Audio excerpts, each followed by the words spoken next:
করেছেন, যারা 1947 সালে পাকিস্তান সৃষ্টির বিরোধিতা করেছিল, যারা 1971 সালের বাংলাদেশের স্বাধীনতা সংগ্রামের বিরোধিতা করেছিল, যারা 1983 সালে জাতীয় নির্বাচনে এরশাদের সাথে শেখ হাসিনার সাথে ষড়যন্ত্র করে এরশাদের পাতাল নির্বাচন অংশগ্রহণ করেছিল, সেই যুদ্ধপরাধী জামাত একটি ঘটনাকে কেন্দ্র করে গত কয়েকদিনে যেভাবে বাংলাদেশের রাজনীতিকে অস্থিতিশীল করে নির্বাচন বানচালের চেষ্টা করেছে, তার তীব্র প্রতিবাদ জানায়।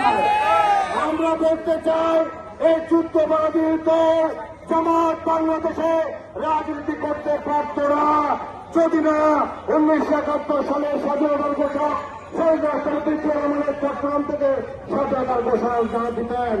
আজকে এই সমস্ত পুরানদার মুনাফেক বেঈমানরা নির্বাচনকে বানচাল করার জন্য কখনো বলে পিয়ার পদ্ধতিতে নির্বাচন হবে, কখনো সংস্কারের নামে নির্বাচনকে ব্যাহত করে এই সরকার অন্তর্বর্তীকালীন সরকারের রসদ খাওয়ার জন্য তারা আজকে ষড়যন্ত্র করছে। এই জামাত সহ এনসিপি সহ যারা ষড়যন্ত্র করছেন, তারা গত কয়েকদিন আগে গোপালগঞ্জ থেকে শিক্ষা নেওয়া উচিত। বিএনপি না থাকলে তোমাদের মতো সমস্ত উচ্ছিষ্টদেরকে কোনোভাবে বাংলাদেশের মানুষ সহযোগিতা করবে না।